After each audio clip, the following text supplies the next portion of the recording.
নমস্কার, দ্য ওয়ালে আপনাদের স্বাগত। আজকের বিষয় ২ বছর দেশে নেই শেখ হাসিনা, কেমন আছে বাংলাদেশ। আপনাদের মনে থাকবে যে ৫ আগস্ট কেন বাংলাদেশে খুবই আলোচিত একটি তারিখ। ৫ আগস্ট ২০২৪, ঠিক ২ বছর আগে শেখ হাসিনা ক্ষমতাচ্যুত হয়েছিলেন তথাকথিত গণ অভ্যুত্থানের মুখে, এবং তারপর থেকে তিনি ভারতে অবস্থান করছেন, তিনি বাংলাদেশে নেই। তার দল আওয়ামী লীগ, তাদের কার্যক্রম নিষিদ্ধ, এবং সেই দলের হাজার হাজার নেতাকর্মী বাংলাদেশের বিভিন্ন কারাগারে বন্দী। কয়েক লক্ষ, হয়তো কোটির কাছাকাছি নেতাকর্মী যারা অন্তরালে রয়েছেন, অর্থাৎ প্রকাশ্যে নেই, বাড়িঘরে থাকতে পারছেন না, অন্যত্র থাকছেন। বেশ কয়েকজন আছেন যারা বিদেশেও অবস্থান করছেন। এই রকম অবস্থা বাংলাদেশ আওয়ামী লীগ, যারা দেশটির স্বাধীনতা আন্দোলনের প্রধান সংগঠক দল, তাদের এখন এই অবস্থা। অন্যদিকে বাংলাদেশের কি অবস্থা না, ৫ আগস্ট অর্থাৎ গণ অভ্যুত্থান বলে যে দিনটিকে দাবি করা হয়, সেই দিনটির আজকে ২ বছর পূর্তি হলো। এই ২ বছর পূর্তিকে বাংলাদেশ সরকার এবং বিএনপি দল, জাতীয় নাগরিক পার্টি, জামায়াতে ইসলামী, তারা নিজেদের মতো করে উদযাপন করছে। ৫ আগস্ট আজ দুটি বড় অনুষ্ঠান ঢাকাতে অনুষ্ঠিত হয়েছে। তার একটি হচ্ছে যে গণভবন, যেটা ছিল প্রধানমন্ত্রীর অফিস এবং বাসভবন, অর্থাৎ যে বাড়ি থেকে শেখ হাসিনাকে বিদায় নিতে হয়েছিল ৫ আগস্ট, সেই বাড়িটিকে এখন জুলাই জাদুঘর বানানো হয়েছে, এবং সেখানে জুলাই গণ অভ্যুত্থান অর্থাৎ কোটা বিরোধী আন্দোলনের সময়কার আন্দোলনের নানা ঘটনাবলী এবং পুলিশি নিপীড়ন, নির্যাতন, এই সব কিছুর অর্থাৎ একটা দলিল সেইখানে রাখা হয়েছে মিউজিয়ামের কনসেপ্টে, যেটা টিকিট কেটে মানুষকে দেখতে হবে। আজকে প্রথম দিন যথেষ্ট কৌতূহলও ছিল, এটাও ঠিক কথা। প্রধানমন্ত্রী তারেক রহমান সেটি উদ্বোধন করেছেন, এবং তার সঙ্গে ছিলেন এই প্রকল্পের যিনি শিলান্যাস করেছিলেন সাবেক প্রধান উপদেষ্টা মোহাম্মদ ইউনূস। এখন এই যে জুলাই গণ অভ্যুত্থানকে কেন্দ্র করে যে মিউজিয়াম তৈরি হলো, সেই মিউজিয়ামে ২ বছর আগের ৫ আগস্ট এবং তারও আগে ১.৫-২ মাস ধরে কি ঘটেছিল বাংলাদেশে, সেই বিষয়গুলি সেখানে দৃশ্যায়ন করা হয়েছে। আরেকটি অনুষ্ঠান ছিল যেখানে রাষ্ট্রপতি, ভারপ্রাপ্ত রাষ্ট্রপতি হাফিজউদ্দিন আহমেদ উপস্থিত ছিলেন। তিনি ছিলেন বাংলাদেশ চীন মৈত্রী সমিতির যে অডিটোরিয়াম, সেখানে অবশ্য চরম বিশৃঙ্খলা দেখা দিয়েছিল, এবং এতটাই বিশৃঙ্খলা যে বিদেশি কূটনীতিকরা তাদেরকে দ্রুত সেখান থেকে বেরিয়ে যেতে হয়। তার কারণ কোনো একটি তথ্যচিত্র যেটা অসম্পূর্ণ বলে স্বয়ং রাষ্ট্রপতিও, ভারপ্রাপ্ত রাষ্ট্রপতিও অসন্তোষ প্রকাশ করেন মঞ্চ থেকে। তারপর গোলমাল বাধে এবং তারা বেরিয়ে যেতে বাধ্য হন। ফলে এই যে একটা উচ্ছৃঙ্খল পরিস্থিতি, যেটা আমি আজকে আলোচনায় আনতেও চাইছিলাম, যে বাংলাদেশে এই যে কথায় কথায় একটা বিশৃঙ্খলতা, উচ্ছৃঙ্খল পরিস্থিতি তৈরি হয়েছে, এই বিষয়টিকে ধরে আমি বাকি আলোচনাটা করতে চাই। যে ২ বছর তো শেখ হাসিনা দেশে নেই, ২ বছর তো আওয়ামী লীগ সেইভাবে ময়দানে নেই, আছে তারা মাঝে মধ্যে প্রতিবাদ আন্দোলন করছে, কিন্তু তাদেরকে গণতান্ত্রিক উপায়ে আন্দোলন করার সুযোগ দেওয়া হচ্ছে না। দলটিকে কার্যক্রম নিষিদ্ধ করে রাখা হয়েছে। ওই দলের গণসংগঠন ছাত্রলীগ, তাদেরকে নিষিদ্ধ ঘোষণা করে রাখা হয়েছে, এবং তাদের নেতা কর্মীরা কেউই প্রকাশ্যে কোনো রাজনীতি করতে পারছেন না। তাহলে বাংলাদেশ কেমন আছে? তাহলে বাংলাদেশটা কেমন থাকার কথা ছিল সেটা সকলেই অনুমান করতে পারেন। তার কারণ নানান রকম অভিযোগ করা হয়েছিল যে শেখ হাসিনার জমানায় এই হয়েছে, তাই হয়েছে, সেই হয়েছে, এবং এই কারণেই নাকি মানুষ প্রচণ্ড ক্ষিপ্ত হয়ে গিয়ে ওই রকম একটা পরিস্থিতি তৈরি করেছিলেন। যেখানে আজকে জাদুঘর তৈরি হয়েছে, সেখানে ৫ আগস্ট চোর ডাকাত বদমাশরা গণভবন, সেই সরকারি ভবনের যাবতীয় কিছু লুটপাট করেছিল। এখন সেখানে জাদুঘর বানানো হয়েছে। কিন্তু বাংলাদেশের কতটা পরিবর্তন হলো সেটাই আজকে আমার আলোচ্য। এমন একটা সময় জাদুঘরের উদ্বোধন হলো যখন দেখা যাচ্ছে যে গণ অভ্যুত্থানকে কেন্দ্র করে বাংলাদেশের মানুষ একটা বিরাট পরিবর্তন প্রত্যাশা করেছিলেন, যে একটা নতুন বাংলাদেশ পাবেন তারা, নতুন তাদের জীবনযাত্রায় একটা পরিবর্তন আসবে, তাদের রাষ্ট্রীয় জীবনে একটি পরিবর্তন আসবে, এবং গণতন্ত্র, মানবাধিকার, ন্যায় বিচার, এই যে বিষয়গুলি, যেগুলিকে তারা বলছিল যে শেখ হাসিনা পদে পদে ধ্বংস করেছেন এবং যে কারণে তাকে বলা হচ্ছে ফ্যাসিস্ট, তার জমানাকে বলা হচ্ছে স্বৈরাচারী জমানা। এই যে এতগুলি কথা বলা হচ্ছে, এখন এই 2 বছর বাংলাদেশের মানুষ কি পেলেন? আমি বিগত বেশ কিছুদিন ধরে একেবারে যখনই এই যে জুলাই আন্দোলনের 2 বছর পূর্তি শুরু হয়েছে, আমি নানান জনের সঙ্গে কথা বলছিলাম। বলাই বাহুল্য তারা কেউই দেশ থেকে তাদের নাম পরিচয় দিয়ে সেই কথাগুলি আমাকে প্রকাশ করার অধিকার দেননি। ফলে সাংবাদিকতার বিধি অনুযায়ী আমাকে কারো নামই আমি প্রকাশ করতে পারবো না, কিন্তু তারা কি বলছেন আমি সেইটা আপনাদের কাছে প্রকাশ করতে চাই। এর আগে আমি কয়েকটি ভিডিওতে বলেছিলাম এবং সমাজ মাধ্যমে আপনারা এটা দেখতেই পাবেন, এটা আমার কথা শুধু নয়, যে অনেকেই বলছেন যে আগেই ভালো ছিলাম, অর্থাৎ এই আগেই বলতে তারা শেখ হাসিনার জমানার কথা বলছেন। আগেই ভালো ছিলাম কথাটি ইউনূস জমানার 3-4 মাস পর থেকেই বাংলাদেশের মানুষ বলতে শুরু করেছিলেন। আজকে যখন এই জুলাই গণ অভ্যুত্থানের 2 বছর বাংলাদেশ সরকার খুব ঘটা করে পালন করছে এবং 64টি জেলাতেই সরকারি উদ্যোগে নানান অনুষ্ঠানের আয়োজন করা হয়েছে, রাজনৈতিক দলগুলি আলাদা করে অনুষ্ঠানের আয়োজন করেছেন, এই সময় বাংলাদেশের পরিস্থিতিটা ঠিক কেমন এইটা আমি আজকে আপনাদের কাছে আলোচনা করতে চাই। এই যখন আমি এই ভিডিও করছি বা আজ সকালে তারেক রহমান প্রধানমন্ত্রী যখন জুলাই জাদুঘর উদ্বোধন করেছেন, বা দুপুরে রাষ্ট্রপতি, ভারপ্রাপ্ত রাষ্ট্রপতি যখন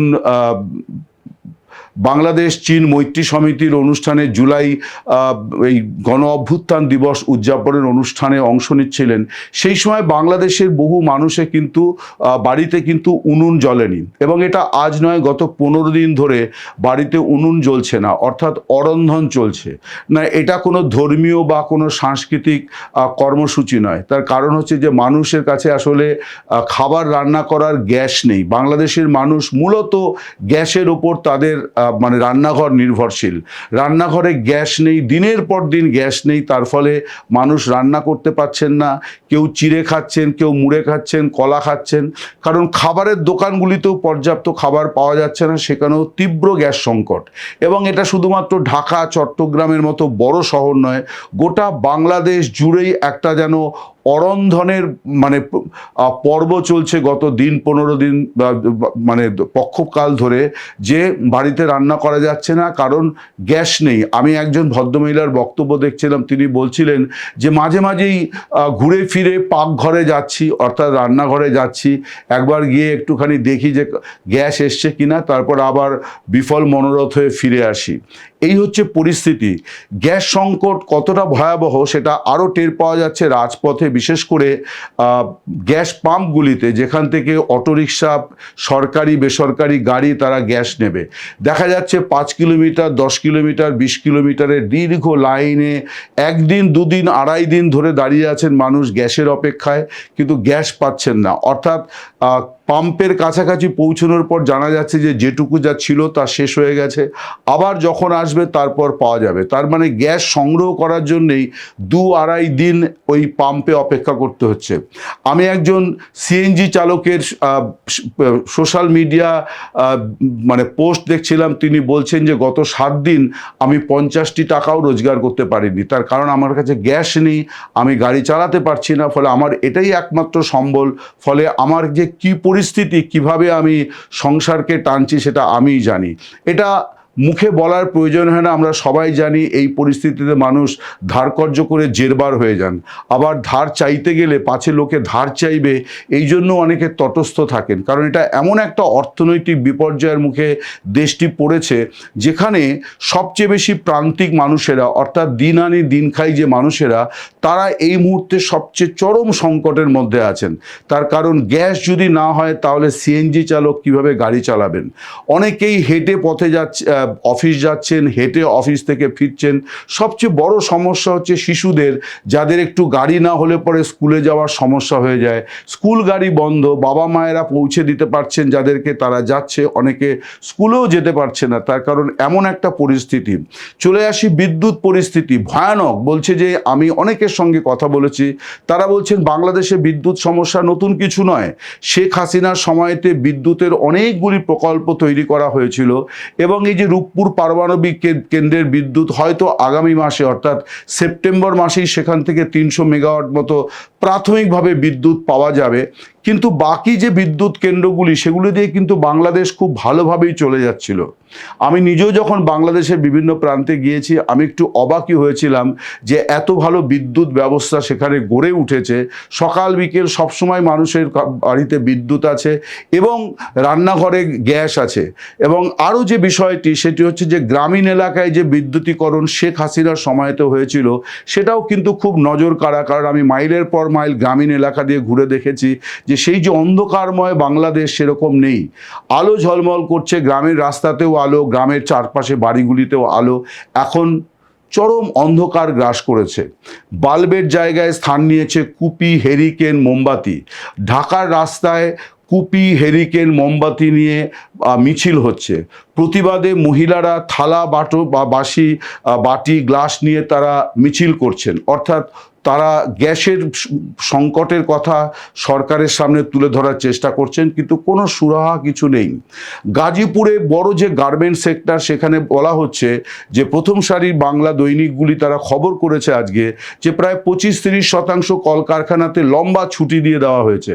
তার কারণ বিদ্যুৎ নেই, গ্যাস নেই, মেশিন চালানো যাচ্ছে না এইভাবে। এবং এর ফলে যেটা হচ্ছে যে শ্রমিকেরা যারা এইভাবে কাজ হারাচ্ছেন তারা কিন্তু কোনো বেতন পাবেন না, তার কারণ উৎপাদন সম্পূর্ণ বন্ধ। এবং মালিকদের সবচেয়ে বড় দুশ্চিন্তার জায়গা হচ্ছে যে তারা ঠিক সময় আমদানির পণ্য যদি রপ্তানি করতে না পারেন তাহলে সেগুলো বাতিল হবে। ফলে কোটি কোটি টাকা লসের মুখে দাঁড়িয়ে আছে গার্মেন্ট শিল্প, যেটা বাংলাদেশের অর্থনীতিতে একটা মেরুদণ্ড বলা চলে। সেই মেরুদণ্ড এখন ভঙ্গুর অবস্থা, কারণ বিদ্যুৎ দেওয়া যাচ্ছে না। অনেকেই তারা সোশ্যাল মিডিয়াতে জানাচ্ছেন যে 24 ঘন্টার মধ্যে 3-4 ঘন্টা মাত্র বিদ্যুৎ পাওয়া যাচ্ছে, এমন পরিস্থিতিও আছে। কিন্তু তার সঙ্গে যন্ত্রণা আরও বাড়িয়ে দিয়েছে বিদ্যুতের বিল। বলছে যে গত মাসে বা বিশেষ করে জুন মাস থেকে যেটা শুরু হয়েছে যে প্রত্যেকেরই বিদ্যুতের বিল 2.5-3-4 গুণ বেশি বিদ্যুতের বিল আসতে শুরু করেছে। এই যে পরিস্থিতি, একটা অস্থির পরিস্থিতি।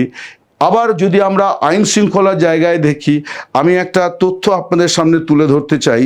এই তথ্যটা বাংলাদেশের সংবাদ মাধ্যমে খুব বড় করেই আসছে যে গত 6 মাসে 443টি ধর্ষণ, গণধর্ষণের ঘটনা ঘটেছে এবং এর মধ্যে 238টি হচ্ছে শিশু কিশোরী এবং 17 জনকে ধর্ষণের পরে হত্যাও করা হয়েছে। এছাড়া গত 6 মাসে বাংলাদেশে 1700-র বেশি হত্যাকাণ্ড ঘটেছে এবং এরও একটা বড় অংশ হচ্ছে রাজনৈতিক হত্যা।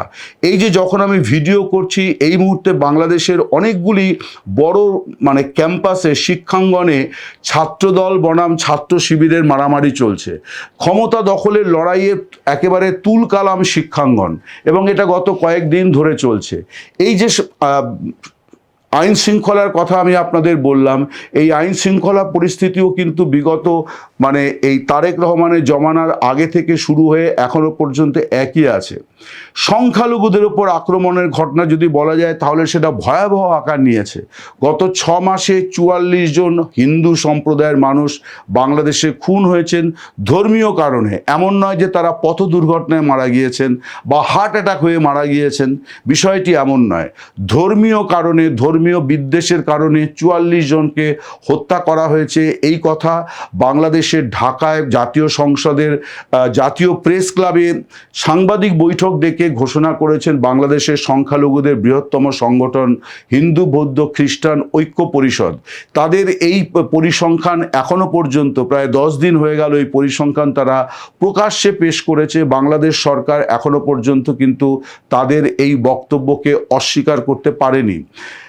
তারা দেখিয়েছে যে খুন, ধর্ষণ, জমি দখল, সংখ্যালঘুদের সম্পদ দখলের যে ধারাবাহিকতা ইউনূসের সময়তে একেবারে মাত্রা ছাড়িয়েছিল, সেই ধারাবাহিকতা এখনও চলছে। আপনারা জানেন যে চিন্ময় কৃষ্ণ দাস, যে হিন্দু সাধু, ইসকনের প্রাক্তন সাধু, যিনি চট্টগ্রাম কারাগারে তাকে 2025-এর 26 নভেম্বর থেকে আটক রাখা হয়েছে। তার বিরুদ্ধে 6টি মামলা রয়েছে, তার মধ্যে 3টিতে তিনি জামিন পেয়েছেন, কিন্তু একটি মামলায় ইতিমধ্যেই বাংলাদেশ সরকার সুপ্রিম কোর্টে গিয়ে ওই জামিন খারিজের আবেদন করেছে। ফলে সরকার তাকে কিছুতেই জামিন দিতে চায় না। তার আইনজীবী বলছেন যে তিনি প্রায় মৃত্যুমুখে পতিত, যে কোনো দিন খারাপ খবর আসতে পারে। তার মা ক্যান্সার আক্রান্ত এবং খুবই খারাপ পরিস্থিতি, তিনি মাকে দেখতে যেতে পারছেন না। বলা হচ্ছে যে এই যে বিষয়গুলি, অর্থাৎ তিনি সংখ্যালঘু বলেই তার ক্ষেত্রে সরকার অত্যন্ত কঠোর একটা অবস্থান নিয়েছে, এটা বলা হচ্ছে সংখ্যালঘু সংগঠনগুলির তরফে। তার আইনজীবী বলেছেন যে সম্প্রতি বাংলাদেশ সরকার প্রায় 288 জন অ্যাসিস্ট্যান্ট এবং ডেপুটি অ্যাটর্নি জেনারেল নিয়োগ করেছে, কিন্তু তার মধ্যে একজন মাত্র হিন্দু সম্প্রদায়ের আইনজীবী তার ওই তালিকায় নাম আছে, বাকি সবই হচ্ছে সংখ্যাগরিষ্ঠ সম্প্রদায়ের মানুষ। অর্থাৎ সংখ্যালঘুদের ভাতে মারারও একটা আপ্রাণ চেষ্টা কিন্তু বাংলাদেশে চলমান। তার কারণ সাম্প্রতিক অতীতে যতগুলি পদ যাদেরকে মাঝপথে চাকরি থেকে বসিয়ে দেওয়া হলো, তাদেরও দেখা যাচ্ছে আনুপাতিক হারে সংখ্যালঘুরা সংখ্যায় বেশি। অর্থাৎ এবং অনেকগুলি যে চাকরির প্যানেল বাতিল করা হয়েছে, যে প্যানেলগুলিতে সংখ্যালঘুরা তাদের মানে জনসংখ্যার অনুপাতে অন্তত চাকরির ওই তালিকায় তারা ছিলেন, একেবারে বাছাই করে সেই তালিকাগুলিকেই বাতিল করা হয়েছে। ফলে যে বাংলাদেশের কথা বলা হচ্ছিল, যে বাংলাদেশ ন্যায় দেবে, যে বাংলাদেশ গণতন্ত্র দেবে, যে বাংলাদেশ সুরক্ষা দেবে, যে বাংলাদেশের স্বপ্ন দেখিয়ে গণ অভ্যুত্থান হয়েছিল এবং শেখ হাসিনা সরকারের পতন ঘটানো হয়েছিল, আজকে 2 বছর পর হাসিনা বাংলাদেশে নেই, তার দল বাংলাদেশের কার্যক্রম নিষিদ্ধ, কিন্তু বাংলাদেশ কি কিছু নতুন কিছু পেয়েছে? জিনিসপত্রের দাম আকাশ ছোঁয়া, 300-400 টাকা দাম হচ্ছে কাঁচা লঙ্কার কেজি। ভারতের কাছে কাঁচা লঙ্কা চাওয়া হয়েছে পরিস্থিতি সামাল দেওয়ার জন্যে। অন্যান্য জিনিসপত্রের দামও কিন্তু আকাশ ছোঁয়া। এখন আবার লোকেরা বলছে কাঁচা লঙ্কার দাম 1000 টাকা হলেই বা কি, ঘরে তো গ্যাস নেই, রান্না করব কি দিয়ে? লোকেরা মজা করে এসব কথাবার্তা বলছেন। আপনারা দেখেছেন যে হ্যারিকেন মিছিল ঢাকা শহরে হয়েছে, তার কারণ এখন ওটাই সম্বল, বিদ্যুৎ থাকছে না, ওটাই সম্বল, কেরোসিনের বাতি সম্ভব, কিন্তু সেই কেরোসিনও কতদিন পাওয়া যাবে এটা নিয়েও কিন্তু একটা চরম সংশয় দেখা দিয়েছে বাংলাদেশের নাগরিকদের মধ্যে।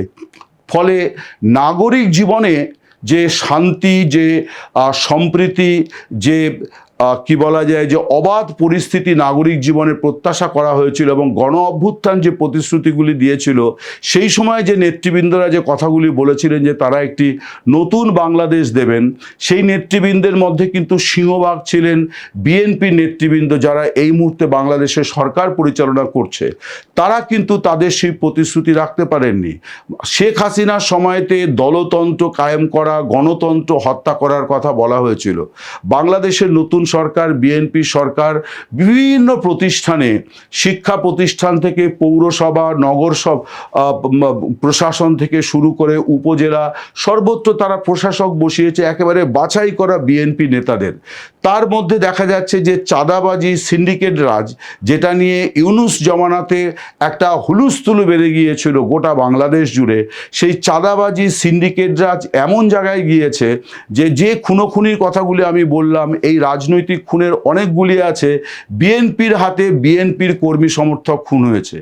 অর্থাৎ যেখানে টাকা পয়সা লেনদেনের হিসেবে গোলমাল হচ্ছে, এই এলাকায় অমুক দাদা, সেখানে তমুকে ঢুকলে পরে তাকে হত্যা করা হচ্ছে, হাসপাতালে ঢুকে তাণ্ডব চালানো হচ্ছে, শিক্ষাঙ্গনে উপাচার্য, কলেজের প্রিন্সিপালদের ধমক দেওয়া হচ্ছে, চাপকানো হচ্ছে, এই নানা ঘটনা যা দেখা যাচ্ছে, তাতে এই প্রশ্নটা কিন্তু খুবই প্রাসঙ্গিক যে গণ অভ্যুত্থান এবং তার জন্যে একটা মিউজিয়াম করা হলো, সব কিছুই করা হলো, কিন্তু বাংলাদেশের 18 কোটি মানুষের জীবনে কি কোনো পরিবর্তন এলো?